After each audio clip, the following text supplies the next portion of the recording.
భారతదేశంలో అశోకుడు, గుప్తుడు, మౌర్య వంటి పెద్ద పెద్ద రాజులు ఉన్నప్పటికీ ప్రజలందరూ ఛత్రపతి శివాజీ మహారాజుని దేవుడిగా ఎందుకు పూజించారు? ఛత్రపతి శివాజీ భారతదేశ చరిత్రలో సువర్ణ అక్షరాలతో లిఖింపబడిన పేరు. ఈ పేరు వింటే భారతావని పులికించిపోతుంది. మొఘలుల దాడుల నుంచి హిందూ మతాన్ని, హిందూ ధర్మాన్ని, హిందూ సంస్కృతిని రక్షించిన ఘనత ఆ మరాఠా యోధుడికే దక్కుతుంది. దొంగతనాలు, దోపిడీలు, దేవాలయాలు దోచుకోవడం, బలవంతపు మత మార్పిడిలు జరుగుతున్న రోజుల్లో ఒక ఎంపైర్ను క్రియేట్ చేసి అందరూ సేఫ్గా ఫీల్ అయ్యేలా చేసిన వాడే శివాజీ. శత్రువు స్త్రీని కూడా తల్లిలా భావించే వాడే ఛత్రపతి శివాజీ. ఈ వీడియోలో ఛత్రపతి శివాజీ గారి గురించి కంప్లీట్ డీటెయిల్స్ తెలుసుకుందాం. శివాజీ 1630 ఫిబ్రవరి 19న పూణే జిల్లాలోని జున్నూరు పట్టణం దగ్గర శివనేరి కోటలో సహాజీ జిజియాబాయి దంపతులకు జన్మించారు. వీరు మహారాష్ట్రలోని వ్యవసాయం చేసుకునే బోన్స్లే కులానికి చెందినవారు. శివాజీ తల్లి జిజియాబాయి యాదవ క్షత్రియ వంశానికి చెందిన ఆడపడుచు. ఆమెకు చిన్నప్పటి నుంచి ఎవరైనా హిందూ మతం గురించి గాని, హిందూ ధర్మం గురించి గాని, హిందూ దేవాలయాలు ధ్వంసం చేసినా, కించపరిచినా లేదా తక్కువ చేసి చూసినా అస్సలు సహించేది కాదు. ఆమె పూజించే దేవత పార్వతీదేవి పేరు కలిసేలా శివాజీకి ఆ పేరు పెట్టింది. ఇక శివాజీ తండ్రి సాహాజీ నిజాములను ఓడించి గెలుచుకున్న ప్రాంతంలో సామ్రాజ్యాన్ని నెలకొల్పడానికి ప్రయత్నిస్తుండగా మొఘలులు ఆదిల్ షాతో కలిసి కుట్రపండి సాహాజీని యుద్ధంలో ఓడించారు.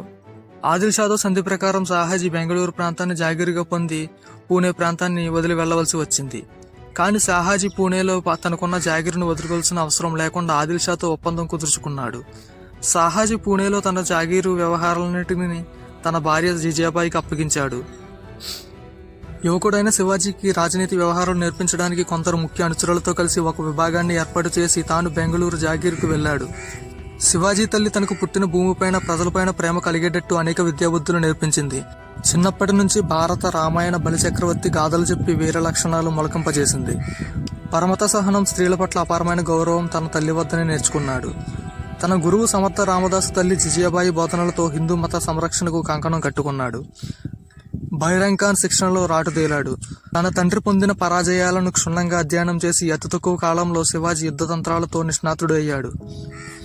సకల విద్యలు తెలుసుకున్న శివాజీ మరాఠా సామ్రాజ్య స్థాపనే లక్ష్యంగా తన వ్యూహాలు మొదలుపెట్టాడు. ఇక అప్పటి నుండి మొఘలులు ముస్లిం రాజులైనటువంటి వారు అక్కడ హిందూ దేవాలయాలను కూల్చడం, హిందూ మతస్థులను మత మార్పిడి చేసుకోవాలని హింసించడంతో శివాజీ తల్లి సహించలేకపోయింది. హిందూ దేవాలయాలను కూల్చేసిన ఏ ఒక్కడు బతకకూడదు అని తల్లి ఆదేశంతో కేవలం 17 ఏళ్ల వయసులోనే శివాజీ మొట్టమొదటి యుద్ధం చేసి బీజాపూర్ సామ్రాజ్యానికి చెందిన తోర్నకోటను సొంతం చేసుకున్నాడు. మరో 3 ఏళ్లలో కొండన రాజ్గఢ్ కోటలను సొంతం చేసుకుని పూణే ప్రాంతాన్ని అంతా తన వశం చేసుకున్నాడు. ప్రతి మగాడి విజయం వెనక ఒక ఆడది ఉంటుంది అంటారు. కానీ ప్రతి మగాడి విజయం వెనక ఒక ఆడది ఉంటుందో ఉండదో తెలియదు గాని తన తల్లి మాత్రం తప్పక ఉంటుంది అని ఇది చూస్తే అర్థం చేసుకోవచ్చు. ఇక అసలు కథ ఇప్పటి నుండి స్టార్ట్ అవుతుంది. ఇక శివాజీ తమ కోటలో సొంతం చేసుకోవడం చూసిన ఆదిల్ షా మోసపూరితంగా శివాజీ తండ్రి అయిన సాహాజీని బందీ చేశాడు. తర్వాత శివాజీని బెంగళూరులో ఉన్న శివాజీ అన్నయ్యన సంభాజీని పట్టుకోవడానికి 2 సైన్యాలను పంపగా అన్నదమ్ములు ఇద్దరు కలిసి ఆ సైన్యాలను ఓడించి తమ తండ్రిని బంధవిముక్తుడిని చేసి రక్షించారు. అప్పుడు ఆదిల్ షా యుద్ధ భయంకరుడిగా పేరు పొందిన అఫ్జల్ ఖాన్ అనే రాజుతో చేతులు కలిపి శివాజీపైకి యుద్ధాన్ని పంపాడు. అయితే ఈ అఫ్జల్ ఖాన్ శివాజీ మెరుపుదాడులు, గొరిల్లా యుద్ధ పద్ధతులను తెలుసుకుని శివాజీని ఓడించడానికి యుద్ధం మాత్రమే ఏకైక మార్గమని భావించి శివాజీని రెచ్చగొట్టేందుకు శివాజీ ఇష్టదైవమైన భవానీదేవి దేవాలయాలను కూల్చేశాడు.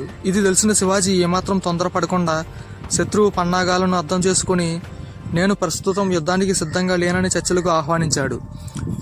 ప్రతాప్గఢ్ కోట దగ్గర సమావేశానికి ఇద్దరు అంగీకరించారు. అఫ్జల్ ఖాన్ పథకాన్ని ముందుగానే పసిగట్టిన శివాజీ తన శరీరాన్ని ఉక్కు కవచాన్ని ధరించి పిడిబాకు లోపల దాచుకున్నాడు. ఇద్దరు కలిసి చర్చలు జరుపుతుండగా అఫ్జల్ ఖాన్ తను దాచుకున్న కత్తితో శివాజీ పైన దాడి చేశాడు. ఉక్కు కవచం వల్ల శివాజీ తప్పించుకుని శివాజీ తన దగ్గర ఉన్న పిడిపులి గోర్లతో అఫ్జల్ ఖాన్ పొట్టన ఉగ్రలక్ష్మి నరసింహ స్వామి వలె చీల్చి చెండాడాడు. అఫ్జల్ ఖాన్ తప్పించుకుని గుడారం నుంచి బయటకు పారిపోతుండగా ఒకే వేటతో శివాజీ అఫ్జల్ ఖాన్ తల నరుకుతాడు. ఇక ఈ విజయంతో శివాజీ మరాఠా యోధుడిగా మహారాష్ట్ర అంతా తన పేరు మారుమోగిపోయింది. ఇక ఎలాగైనా శివాజీని తొక్కి పడేయాలని బీజాపూర్ సుల్తాన్ యుద్ధవీరులుగా పేరు తెచ్చుకున్న ఆఫ్ఘన్ పస్తూన్ సైనికులను శివాజీపైకి యుద్ధానికి పంపాడు. వారందరినీ ఎంతో చాకచక్యంగా మెరుపు దాడులతో చంపి విజయం సాధించాడు. ఈ విజయంతో శివాజీ కీర్తి ప్రతిష్టలు భారతదేశమంతా వ్యాపించాయి. అప్పటి నుండి ఎందరో హిందూ రాజులకు శివాజీ ఒక ఆదర్శంగా నిలిచాడు. ఇది సహించాలని బీజాపూర్ సుల్తాన్ అరబ్ పర్షియా ఆఫ్ఘన్ నుండి బలిష్టమైన 10,000 మంది కిరాయి సైనికులను శివాజీని చంపడానికి పంపగా శివాజీ తన వద్దనున్న 5,000 మంది మరాఠా యోధులతో కలిసి వారిపై హర్ హర్ మహాదేవ్ అంటూ శివాజీ యుద్ధరంగంలో విజృంభించి శత్రువులను ఊచకోత కోశాడు. ఈ విజయంతో కేవలం సుల్తానులకే కాక మొఘల్ చక్రవర్తి అయిన ఔరంగజేబుకు సైతం శివాజీ అంటే భయం పుట్టింది. శివాజీ యుద్ధం విషయంలో మాత్రం ఎప్పుడూ కొత్త కొత్త పద్ధతులను అవలంబించేవాడు. ఓటమి తప్పదు అని అనిపిస్తే యుద్ధం నుండి తప్పుకోవాలి అని, అనుకూల సమయాన్ని చూసి దాడి చేయాలి అనే ఈ సూత్రాన్ని శివాజీ ఎక్కువగా నమ్మేవాడు. దీన్నే గొరిల్లా యుద్ధం అని పిలిచేవారు. తనకున్న పరిపాలనా సామర్థ్యంతో రాజ్యంలో ఒక క్రమబద్ధమైన పరిపాలనా విధానాలను ప్రవేశపెట్టాడు. శత్రువులను జయించడంలో ఎంతో నేర్పరితనాన్ని ప్రదర్శించేవాడు. ముస్లిం దురాక్రమదారులను శివాజీ వ్యతిరేకించిన తన రాజ్యంలో మాత్రం లౌకికవాదాన్ని పాటించేవాడు. అన్ని మతాల వారిని సమానంగా ఆదర్శించేవాడు. ఎన్నడూ ఇతర మతాల పవిత్ర స్థలాలను ధ్వంసం చేయలేదు. యుద్ధంలో ఓడిపోయిన శత్రువుల రాజ్యంలో ఉన్న యుద్ధం చేయలేని వారిని, స్త్రీలను, పసివారికి సహాయం చేసేవాడు. ఇతర మతాల నుంచి హిందువులుగా మారిన వారిని గౌరవించేవారు. అంతేకాదు, హిందువుగా మారిన ఒక వ్యక్తికి తన కుమార్తెనిచ్చి వివాహం జరిపించాడు. హిందూ మతాన్ని కాపాడడం కోసమే ముస్లిం రాజులపై యుద్ధం చేశాడు తప్ప ఎప్పుడూ వారి మతాన్ని వ్యతిరేకించలేదు, తక్కువ చేసి చూడలేదు. ముఖ్యంగా మహిళల పట్ల అపారమైన గౌరవం. ఇతర రాజ్యాలపై దండెత్తినప్పుడు స్త్రీలపై ఎలాంటి దాడులకు అనుమతించేవాడు కాదు. ఒకవేళ తమ రాజ్య సైనికులు ఎవరైనా అలా చేస్తే వారిపైన కఠినంగా వ్యవహరించేవాడు. తన తండ్రి పాలనలో కేవలం 2000 మంది సైనికులు మాత్రమే ఉండగా దాన్ని 1,00,000 మందికి పైగా శివాజీ పెంచాడు. శివాజీ తన సైన్యం పట్ల అత్యంత శ్రద్ధ తీసుకునేవాడు. దీంతో వారంతా వారి ప్రాణాలను పణంగా పెట్టి యుద్ధం చేసేందుకు సిద్ధపడేవారు. ఒకానొక సమయంలో శివాజీ ప్రాణాలను ప్రమాదం ఉందని తెలిసి తమ ప్రాణాలను పణంగా పెట్టిన సైనికులు చాలా మంది ఉన్నారు. ఇక శివాజీ సైనికులకు ప్రమాదం ఏర్పడే సమయంలో వారిని అనూహ్యంగా అక్కడి నుండి తప్పించేవాడు. ఇలా వరుసగా శివాజీ తన యుద్ధ తంత్రాలతో ఎన్నో రాజ్యాలను సాధించి మరాఠా సామ్రాజ్యాన్ని శివాజీ ఎంతగానో పెంచాడు. ఇదిలా ఉండగా 1660లో ఔరంగజేబ్ తన మేమ అయిన షాహిస్తా ఖాన్ కు 1,00,000కు పైగా బలమైన వెన్నుచూపని సైన్యాన్ని, ఆయుధాలను ఇచ్చి శివాజీ పరిపాలిస్తున్న దక్షిణ ప్రాంతాన్ని మొత్తాన్ని ఓడించి స్వాధీనం చేసుకుని రమ్మని పంపించాడు. బలమైన ఈ షాహిస్తా ఖాన్ సైన్యం ముందు శివాజీ సైన్యం తలవంచక తప్పలేదు. దాంతో శివాజీ ఓడిపోయాడు.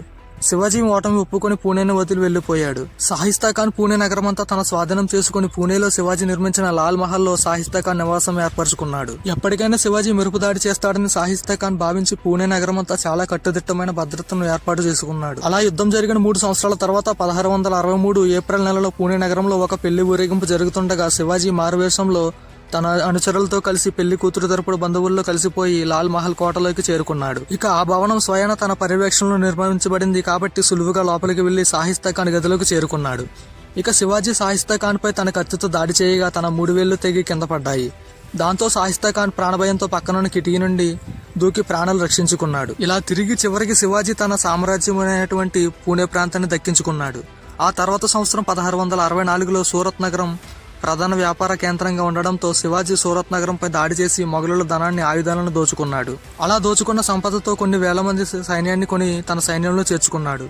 ఇక ఆ తర్వాత కొద్ది రోజుల్లోనే శివాజీ తనను దెబ్బకొట్టిన మొఘలులు బీజాపూర్ సుల్తానుల కోటలను తన సైన్యంతో ఒక్కొక్కటిగా గెలిచి తన సొంతం చేసుకున్నాడు. ఇది చూసిన ఔరంగజేబ్ ఎంతో ఆగ్రహానికి గురై తన దగ్గర పనిచేస్తున్న రాజపుత్రుడైన రాజా జయసింగ్ ను శివాజీపైకి యుద్ధానికి పంపాడు. రాజా జయసింగ్ మొఘల్ సైన్యంతో కలిసి తన రాజ్యాలను ఒక్కొక్కటిగా స్వాధీనం చేసుకోవడంతో ఓటమిని గ్రహించిన శివాజీ అతనితో సంధికి దిగాడు. దాంతో 1665 నుంచి శివాజీ ఔరంగజేబ్ ఆధ్వర్యంలో ఒక మొఘల్ సర్దారుగా ఉండడానికి ఒప్పుకున్నాడు. ఇలా శివాజీ చేయడానికి అసలు కారణం మొఘల్ సైన్యాన్ని ఉపయోగించుకుని తన శత్రువులైనటువంటి బీజాపూర్, గోల్కొండ సుల్తానులను ఓడించడానికి, శివాజీ మొఘల్ సర్దారుగా ఉండడానికి మాత్రమే వారితో చేతులు కలుపుతాడు. 1666లో ఔరంగజేబ్ తన 50వ పుట్టినరోజు సందర్భంగా శివాజీని, అతని 6 ఏళ్ల కొడుకు అయిన సాంబాజీని విందుకు ఆహ్వానించాడు. వారి ఆహ్వానం మేరకు శివాజీ వెళ్ళగా సభలో శివాజీని సైనికాధికారులు వెనుక వరుసలో నిలబెట్టి అవమానపరిచారు. ఈ అవమానాన్ని సహించలేక శివాజీ ఇక అక్కడి నుంచి తిరిగి బయటకు రాగానే వెంటనే ఔరంగజేబ్ భటులు శివాజీని చుట్టుముట్టి అతని కొడుకును ఒక గృహంలో బందీ చేశారు. నిజానికి ఔరంగజేబ్ శివాజీని పిలిపించింది చంపడానికే. కానీ శివాజీని చంపితే ఒకేసారి మరాఠా ప్రజలు అలాగే తమ సైన్యం అంతా తిరగబడతారు, చెలరేగుతారు అని అర్థమయ్యి శివాజీని బంధించారు. తన కొడుకుతో బందీగా ఉన్న శివాజీ కొన్ని నెలల తర్వాత ఎలాగైనా తప్పించుకోవాలనే ఆలోచనతో ఒక పని మనిషిగా వేషం వేసుకుని కొడుకును ఒక పల్లబుట్టలో పెట్టుకుని తన రాజ్యమైనటువంటి రాయ్గఢ్కు చేరుకుంటారు. అలా తప్పించుకున్న తర్వాత 2 సంవత్సరాల వరకు శివాజీ మొఘలులపై ఎలాంటి యుద్ధానికి దిగకుండా కట్టుబడి ఉంటారు. కానీ మొఘల్ సైన్యాధిపతులైనటువంటి మహమ్మద్ ఖాన్, బహదూర్ ఖాన్, దిలేవర్ ఖాన్లు అంతా కలిసి ఒక్కసారిగా శివాజీపై దాడి చేశారు. కానీ వారి ఎత్తులు పారలేదు. వారిని శివాజీ యుద్ధంలో చిత్తుగా ఓడించి ముచ్చెమటలు పట్టించాడు. శివాజీ చరిత్రలోనే ఈ విజయాన్ని ఒక గొప్ప విజయంగా పేర్కొనవచ్చు. అప్పటికే శివాజీ సైన్యం బలహీనమైపోవడం, వారి సైన్యం తగ్గిపోవడం వల్ల మొఘలులు మరిన్ని యుద్ధాల్లో పాల్గొంటూ ఉన్నారు. ఔరంగజేబ్ శివాజీ నుండి ఎలాంటి ఆపద ఉండదని భావించి తక్కువ అంచనా వేశాడు. కానీ ఈ పక్కన శివాజీ ఎవరికీ తెలియకుండా రహస్యంగా చిన్న చిన్న రాజ్యాలను సొంతం చేసుకోవడం మొదలుపెట్టాడు. 1,00,000 మంది బలమైన సైన్యంతో, ఆయుధాలతో, గుర్రాలతో, నౌకా వ్యవస్థలను సమకూర్చుకుని మొఘలు కోటలపైన వరుసగా యుద్ధాలు చేస్తాడు. ఏమాత్రం అలసిపోకుండా మొఘలుపై దెబ్బ మీద దెబ్బతీస్తూ వచ్చాడు. చివరికి మొఘల్ సామ్రాజ్యంలో సరైన సైన్యం లేకపోవడంతో, ఖజానా ఖాళీ అవ్వడంతో శివాజీని ఎదుర్కోలేకపోయింది. విజయమే మన ఆదర్శం కావాలని శివాజీ జీవితం మనకు తెలియజేస్తుంది. ఇలా తన జ్ఞానంతో, నైపుణ్యంతో ఎన్నో యుద్ధాలు గెలిచిన శివాజీకి జూన్ 6, 1674 రాయగట్లో వేద పట్టణాల మధ్య క్షత్రియ రాజులందరికీ అధిపతిగా కీర్తిస్తూ ఛత్రపతి అనే బిరుదును ప్రదానం చేశారు. 27 ఏళ్ల పాటు యుద్ధంలో గడిపి హిందూ రాజులకు ఆదర్శంగా నిలిచి సువిశాల మరాఠా సామ్రాజ్యాన్ని నెలకొల్పిన ఛత్రపతి శివాజీ 3 వారాల పాటు తీవ్ర జ్వరంతో బాధపడి ఏప్రిల్ 3, 1680 మధ్యాహ్నం 12 గంటలకు రాయగఢ్ కోటలో మరణించారు. ముస్లింలకు వ్యతిరేకంగా అనేక యుద్ధాలు చేసినప్పటికీ ఆయన పాలనలో ముస్లింలు తగిన విధంగా గౌరవించబడ్డారు. నిస్వార్థంగా ప్రజలకు సేవ చేయడం, తాను చేస్తున్న పని పట్ల అంకితభావం, మచ్చలేని వ్యక్తిత్వం ఆయన సైనికులకు, ప్రజలకు ఆదర్శంగా నిలిచాయి. భారతదేశాన్ని ఎందరో రాజులు పరిపాలించినప్పటికీ ఈ లక్షణాలే శివాజీని గొప్ప రాజుగా చేసి కీర్తి ప్రతిష్టలు తెచ్చిపెట్టాయి. శివాజీ భవానీదేవి భక్తుడు అయినప్పటికీ తన సామ్రాజ్యంలోని అన్ని మతాలను సమానంగా చూసేవాడు. కేవలం గుళ్ళు మాత్రమే కాకుండా ఎన్నో మసీదులను కట్టించాడు. శివాజీ సైన్యంలో హిందువుల కన్నా 3 వంతులు ముస్లింలే ఉండేవారు. ఎందరో హైదర్ అలీ ఆయుధాల విభాగానికి, ఇబ్రహీం ఖాన్ నావికా దళానికి, సిద్ది ఇబ్రహీం మందుగుండు విభాగానికి అధ్యక్షులుగా బాధ్యతలు నిర్వహించేవారు. శివాజీకి సర్వసైన్య అధ్యక్షులు దౌలత్ ఖాన్, సిద్దిక్ అనే 2 ముస్లింలు. శివాజీ అంగరక్షకుల్లో అతి ముఖ్యుడు మదాని మెహతార్. మదన్ మెహతార్ కూడా ముస్లిమే. శివాజీ మరణించే నాటికి 300 కోట్లు తన ఆధీనంలో ఉండేవి. మరాఠా సామ్రాజ్యం ముగిసే వరకు శివాజీ ఏర్పాటు చేసిన సైనిక వ్యవస్థను నిలిచి ఉండేది. పటిష్టమైన నౌకాదళాన్ని, అశ్విక దళాన్ని ఏర్పాటు చేశాడు. కేవలం సైనికులు మాత్రమే కాకుండా ప్రజల సంఘంలోని అన్ని వర్గాల వారు కోట పరిరక్షించేవారు. తాను మరణించినా కూడా శత్రువులందరినీ వెనకాడే విధంగా 1,00,000 సైన్యాన్ని తయారు చేసిన సమర్థుడు శివాజీ. అందుకే ఛత్రపతి శివాజీ పట్టాభిషేక వార్షికోత్సవం జరిగిన 1674 జూన్ 6 గుర్తు చేసుకుంటూ ప్రతి సంవత్సరం జ్యేష్ఠ శుద్ధ త్రయోదశి నాడు హిందువులంతా హిందూ సామ్రాజ్య దివాసుగా జరుపుకుంటారు. ఈ ఇన్ఫర్మేషన్ కనుక మీకు నచ్చినట్లయితే మీ ఫ్రెండ్స్కి, మీ ఫ్యామిలీకి షేర్ చేసి లైక్ చేయండి. ఇటువంటి మరిన్ని వీడియోల కోసం మన ఛానల్ని సబ్స్క్రైబ్ చేయండి. Thank you. జై హింద్.